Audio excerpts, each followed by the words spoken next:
Carlsbad. People, Purpose, and Impact. An essential podcast for those who live, work, visit, and play in Carlsbad. Good morning and welcome, everyone.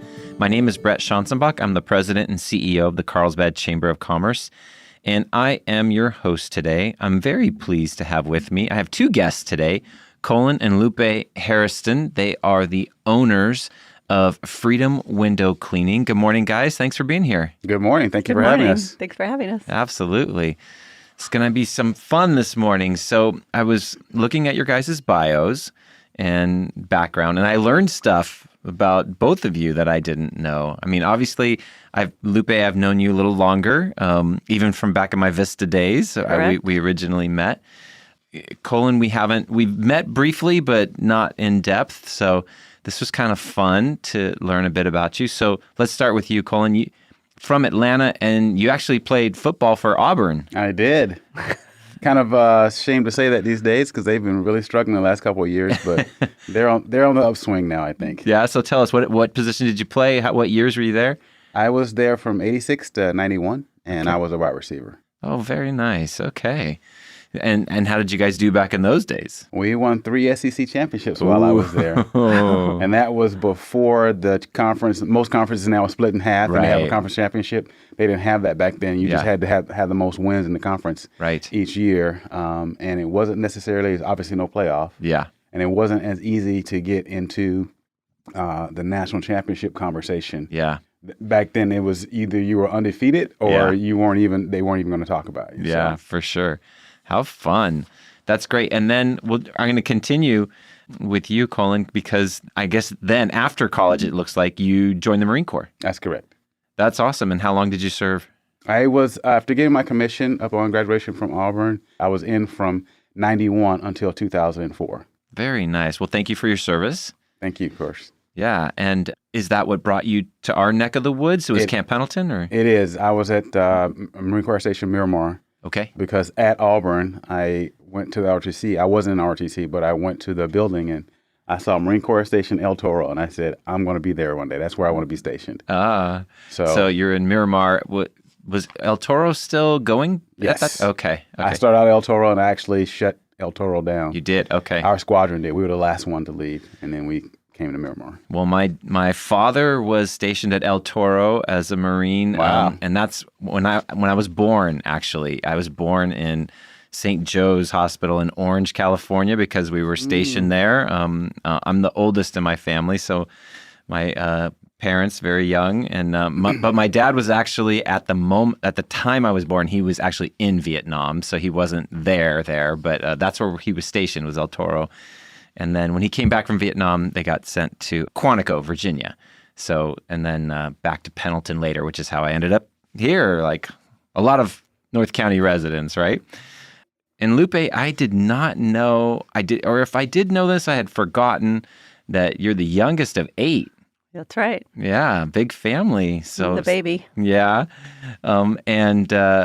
And I also didn't know you had a history as a flight attendant for Delta. I did, yes. Quite a few years. Tell us the most fun thing about being a flight attendant. The most fun thing is probably getting to see all the different places. I love travel. To run, and so I think that's one of the best ways to see a city is just take off and put on your running shoes and run through the towns and stop and have coffee with the locals. That's probably my favorite. Now, come on, what's the least favorite part about it? The passenger. I can imagine. Oh, man, the passengers. Yeah, and luckily you were there pre-COVID and any of that, craziness. I can only imagine what they had to go through with that phase of travel. I can imagine. In all fairness, prior to 9/11, things were a lot better or easier or simpler. Exactly. Yeah. After 9/11, that's really one of the reasons that we decided that I would leave Delta Airlines. It was just too much. There was a lot of hard times after 9/11. Yeah. Flying and all the different aspects of it. Yeah, it got complicated. We were talking about that just the other. I can't remember where we were. We were in some airport recently, and we were talking about how pre 9/11, like kids minors, like a parent could take them all the way to the gate and basically put them on the airplane, and then another family member could meet them at the other gate. You know what I mean? It felt like, okay, it's going to be okay. And now it's like you have to say goodbye at security sometimes, and family members could meet you at the gate. Yeah, anybody could go. It's Right. just crazy. Right? Shoes off. Just all kinds of things changed, which made people a little grumpier. It's already unsettling to go fly. Right. Some people like it, but a lot of people it's very unsettling. And so now add to that, take off your shoes, go through your stuff, all the TCA. Yeah. It's a lot of stuff. It is a lot of. Right? That was 16 years as a flight attendant? Correct. Yeah. Oh, that's great. So then at some point, and I would love to hear, I think my notes say about 2004, you guys formed Freedom Window Cleaning. Is that right? Well, technically speaking, we formed Fish Window Cleaning. Okay. After deciding that we wanted to kind of go in a different direction than what our career paths would have taken us on for a handful of reasons, I started doing a lot of research into different opportunities that were out there because one of the things we decided was in addition to establishing roots here in Southern California, didn't want to leave, didn't want to do the deployment cycle anymore, didn't want to PCS and move out of the area. And also, we both, as you just talked about, she's the youngest in her family. I'm also the youngest in my family. Okay. And both of our parents were far along in years. Gotcha. And we were a little concerned about if I was going to go and be stationed to Okinawa, not getting home very often the next 4 or 5 years. Yep. Was that going to be, the meat of the good years they had left? Yeah. And so we wanted to have access to our parents in addition to everything else we just talked about. So I started talking about starting our own enterprise, which wasn't something that we talked about initially, but it became like a third part of the dream, so to speak, of putting a flag in the ground, deciding what direction we want to go with our lives. And so after looking at a number of different things, much to our surprise, the opportunity we liked the best was a franchise for window cleaning. Mm-hmm. And we ended up choosing that out of all the options that we had.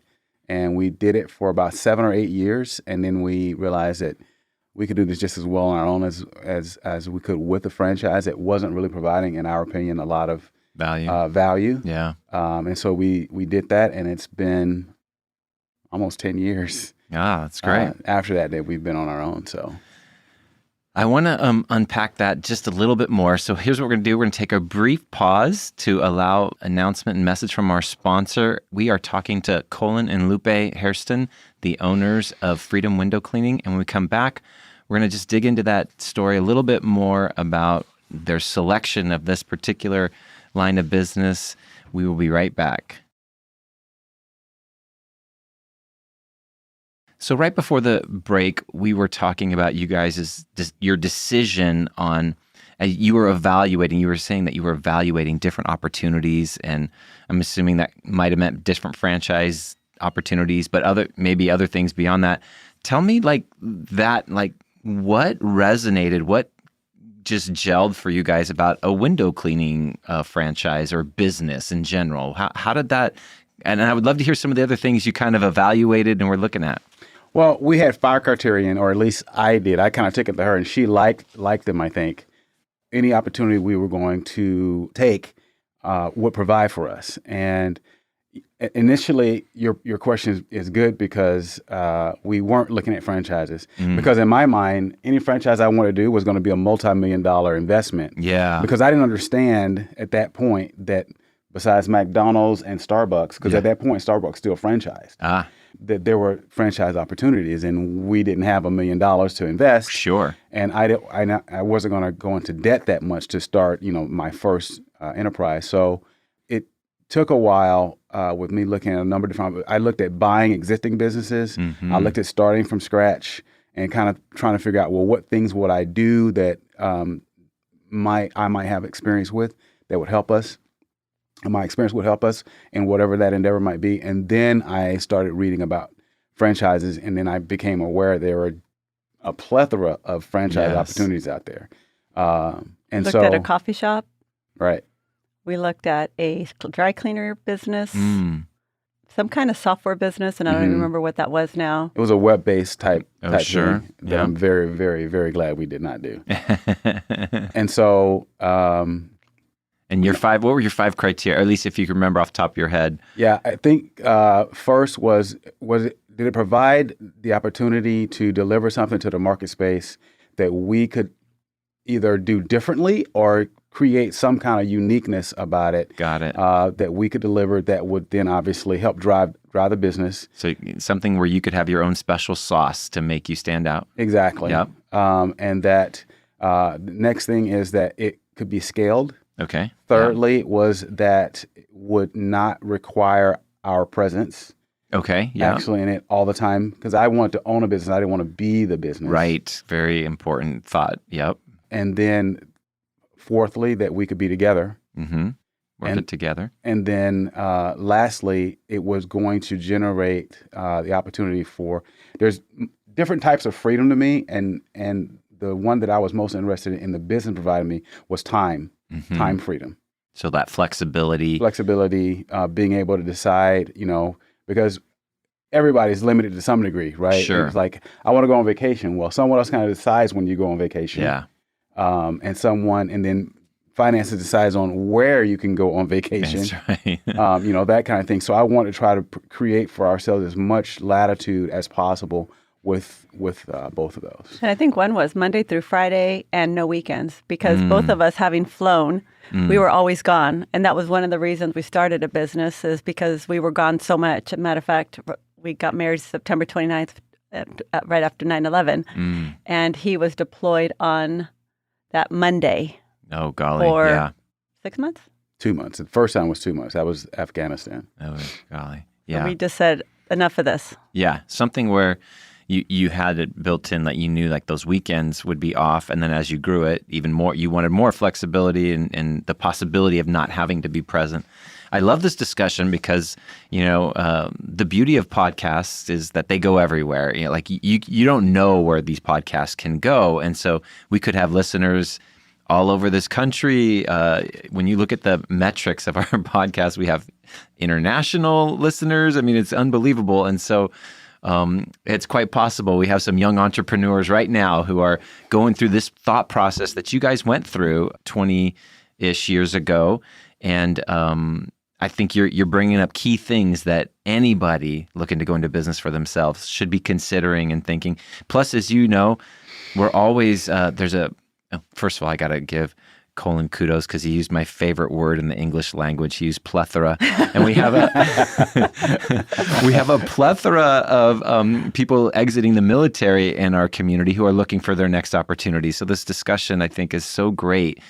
And all those factors that you brought up, I think, are pertinent for those folks who are having this discussion themselves and trying to figure out what to do next. So you had all these factors laid out, and you're evaluating things, and you looked at a coffee shop, a dry clean business, a software business, and probably about 1,000 other things. And so you came up with this particular franchise for window cleaning, which you stuck with the franchise for a few years, got your bearings, and then realized, okay, that was good, but we know what we're doing, and it's not bringing us much value to pay those franchise fees to that brand. And so then you started your own Freedom Window Cleaning. Is that accurate? Very good synopsis. Yeah, great.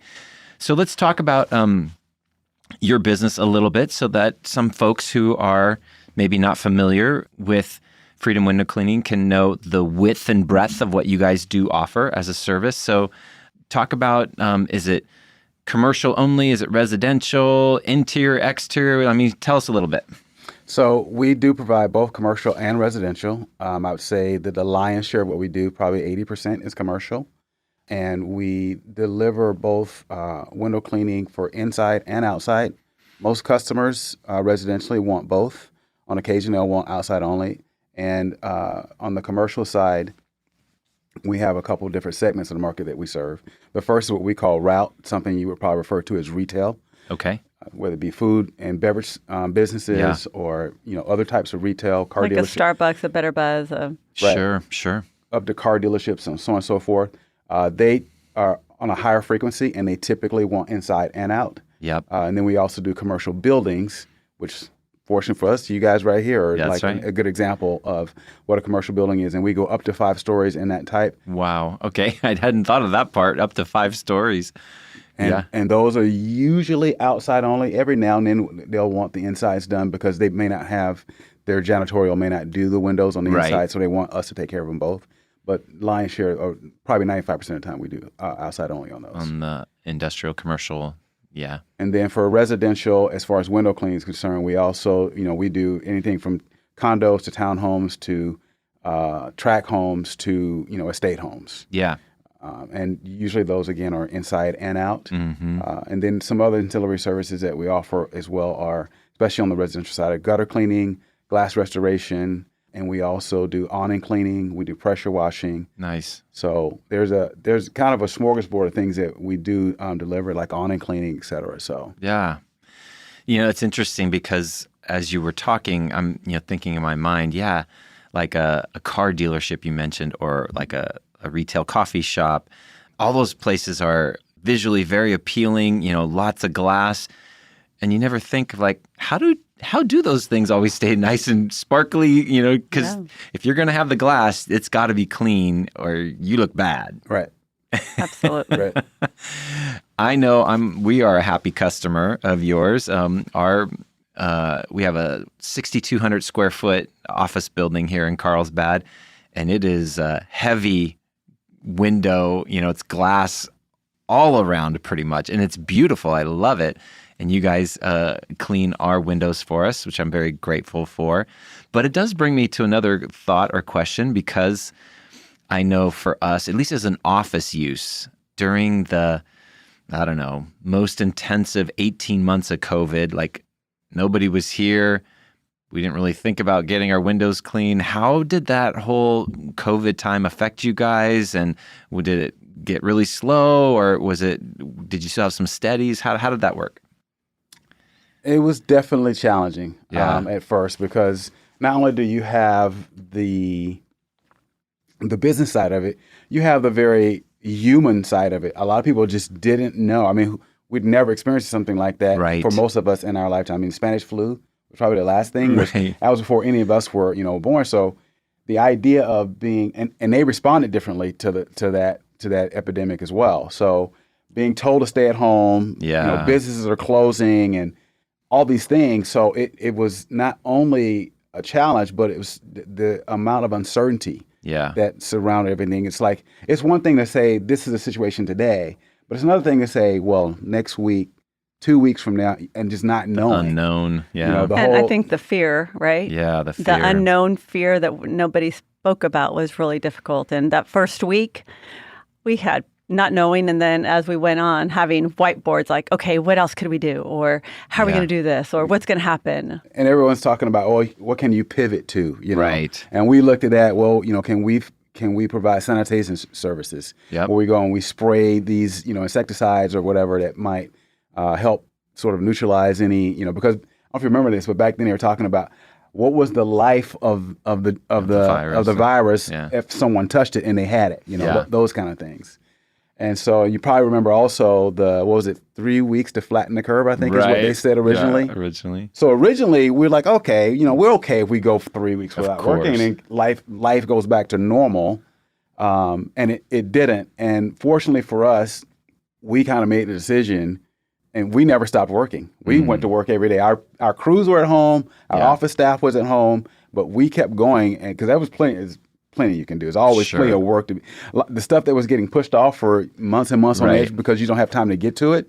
Now we were able to kind of focus on those things. Because we have an office, it's not in our home. Right. Yeah. All those back burner things you're able to move to the front, and it's like, okay, let's focus a little bit here. Right. Exactly. So it provided us an opportunity to work on the business as opposed to spending so much time working in the business. Yes. As anybody who's read the E-Myth knows exactly what that's all about. Yes, for sure. And I think it's important that you just came into my office as I was freaking out because, being female and we're married, so our income comes from the same place, right? Oh, yeah.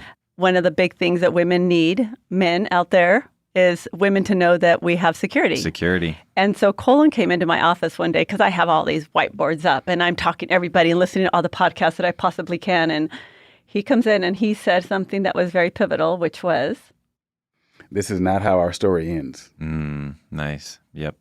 And not only that, but I identified 3 very specific things that would happen financially for us over the next 12 to 18. Because by that point, by the time this happened, I kind of had an idea that this was going to be drawn out for whatever reasons. Yeah.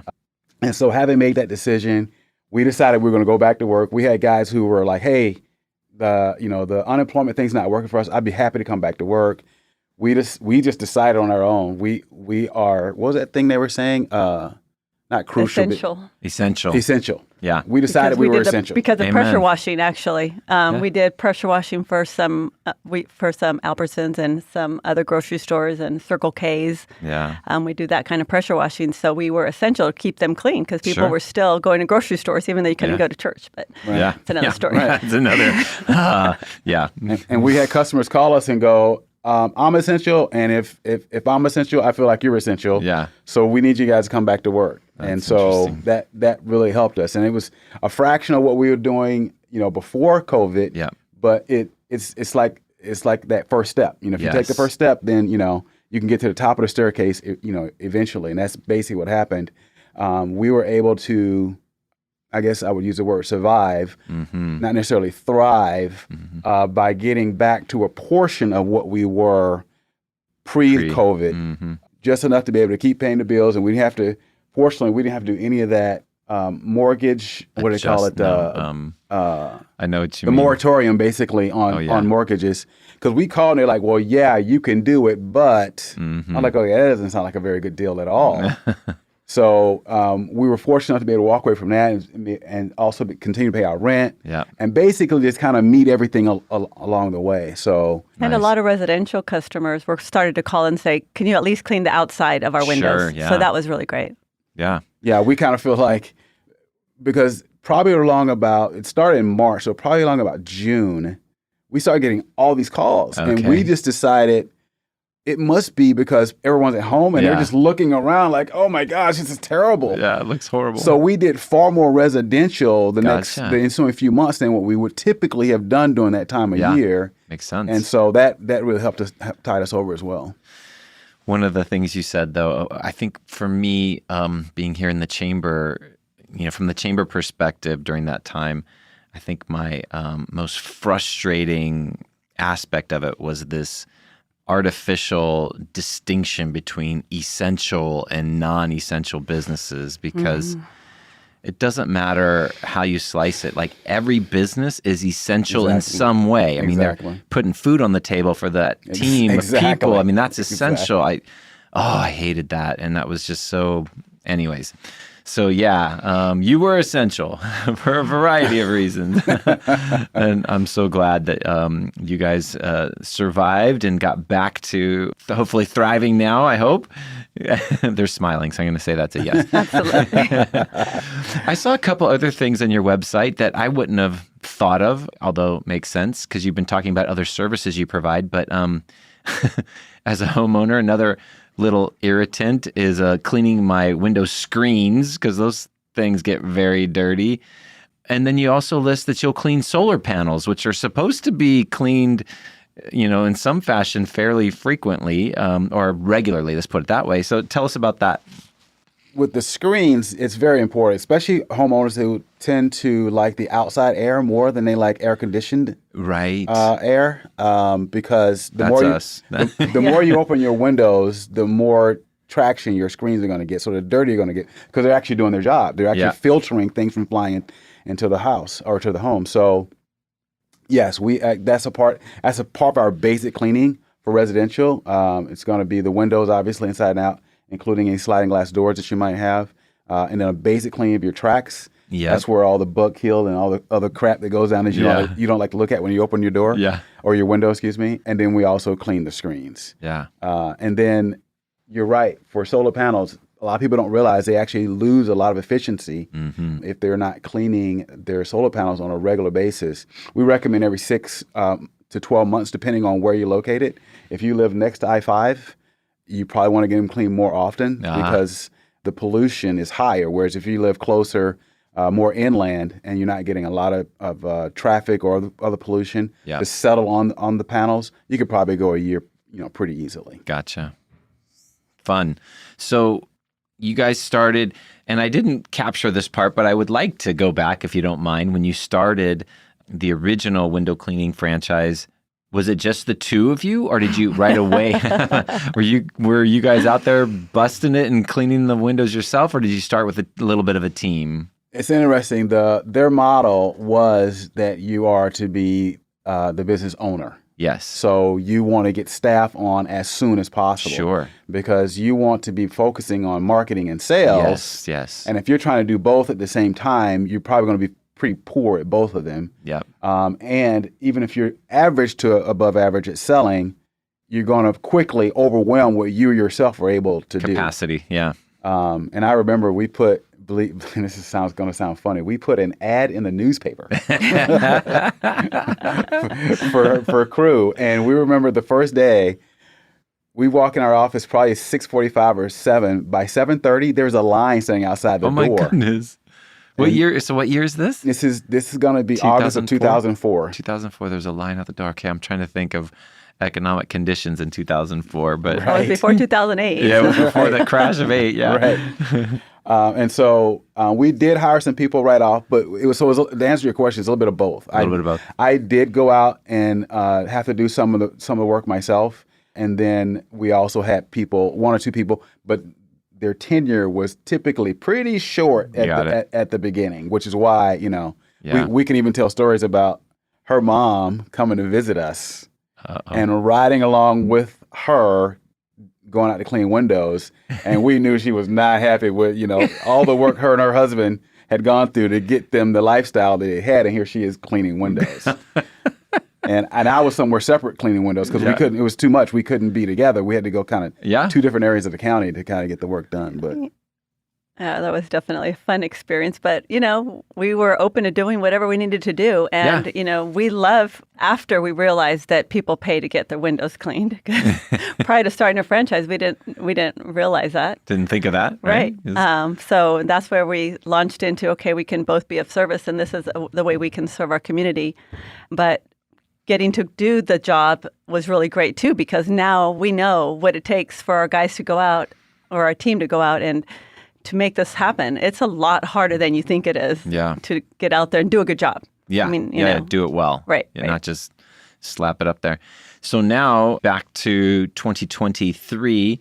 Again, I was trolling your website a little bit, and it looks like in addition to you two, it looks like you have 6 team members who are part of the team. Is that a little bit more than that now, because we have 2 office people. One of them is remote because she had been in office for 6 years, but her husband took a position in Denver. Because of the experience she had, we weren't willing to let that one go. So, and office is office, right? We all learned that from COVID. Right, exactly. And we have a couple more guys in the office now. In the field, in the field than we had probably, which we need to update our website, which is another one of the tasks that we have to kind of keep on top of. I can relate. I got you. and we have more people, but none of the people, except for maybe 1 or 2 that you probably looked at for the field crew that we have, is with us anymore. So we definitely have to kind of get that taken care of. But we have a total of 7 guys in the field. And we just promoted one of our guys to production manager. Awesome. Last month. And then we have, like I said, we have the two office people. Fantastic. Well, it's been such interesting times, right? The last 4 years through COVID, but it sounds like you guys have had just a really great journey from when you started till now. There was one other team member who's extremely prominent on your website. Captain. Captain is he's listed as the owner of the complaint department. I think you guys should explain who Captain is for our listening audience. Lupe? Well, it's Captain America, and Kolan had always wanted a Rottweiler, and I resisted, especially because starting a business and all the different components that come with that, definitely not for the faint at heart for owning a business. Finally, we're like, okay, let's just, we're not getting any younger, let's go enjoy. And one of the things that he wanted was a Rottweiler, and I was, frankly, it's kind of interesting. I grew up with dogs, but I was afraid of Rottweilers because of what everybody had said. The reputation, yeah. And so he's like, well, let's just go look at this one that I found. And if you don't, if you're not comfortable, we'll walk away. So we went to go meet the famous puppy dog clothes. Oh, my goodness. Yes, exactly. We meet this little guy, and I'm like, okay, he's all you. You take care of him. Kolan was going to do everything for Captain America. Well, a few months in, of course, that just all changed. Yeah. And I became the dog mom that people that I used to talk about. Like, you do what for your dog? And he's been going to work with us ever since he was a puppy. Actually, he wanted to come here today, but we left him at home or at the office. Actually, he's still at the office. He's now 6.5 years old. He'll be 7 in May. And awesome. He's an amazing Rottweiler. He's just had a hip replacement on one side. Yeah. All the things I used to say about people that would cart their dogs around, he's always with me. And does he go? Okay, here's the real question: does he go for jogs, runs with you?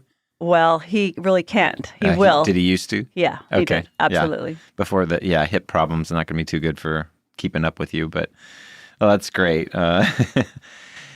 Lupe, I have to give you a little bit of shout out here. I mean, you served on our board.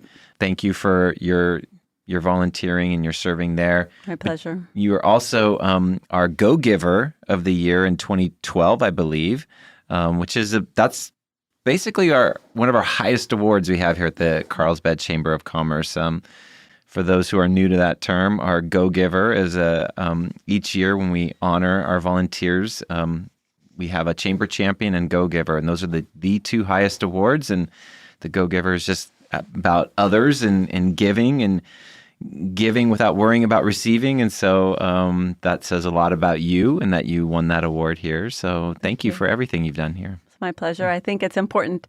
This morning, as I was thinking about being on the podcast, I flashed on driving because I commuted from San Diego or Carlsbad to LAX when I was flying. Oh. And I remember distinctly one day as I was driving down Aviara thinking, gosh, I feel like I don't have roots here. I don't have a community. I'm gone all the time and I can't really do anything consistently as far as because our schedules are so different from month to month as from flying, and Kolan, same thing.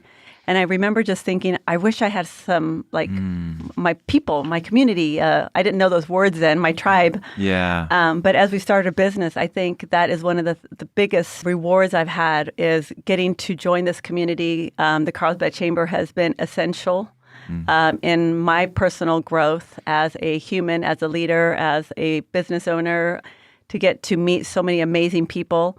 I didn't really get what being a part of a chamber was. I thought you just go throw out business cards and everyone's going to call you because you signed this thing called a chamber membership. Yeah.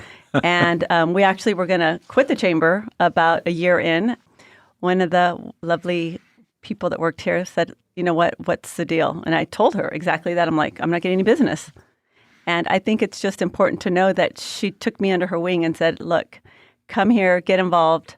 And by getting involved, there's different committees. And so I got involved with the ambassador committee, and I started doing First Friday breakfast, which I still go to 20 years later. But I met not only an incredible business community, but supporters through all the different things we've been through in the last 20 years. Great friends. I know a lot of people where I go, and I kind of like in Cheers, you want to go where people know your name. And absolutely. Typically, that's what's happened. I've not only met a lot of people, done referrals, been referred to, but also made some incredible friendships, and I owe it to the people here and the hard work that you guys do. Well, that's wonderful. And you've also, as such a go-giver, you've been helping MC our First Friday breakfast off and on, not every month. Thankfully, you get a little break, but a lot of months you're emceeing our First Friday breakfast, which we really appreciate. So I feel blessed to have you and your engagement with us here at the Carlsbad Chamber. Hey, I want to make sure, though, somebody who's maybe hearing about Freedom Window Cleaning for the first time knows the best way to look you up and find you guys. So what's your website address? So you can see us on the website at www.freedomwindowcleaning.com. And we're also on Instagram and Twitter.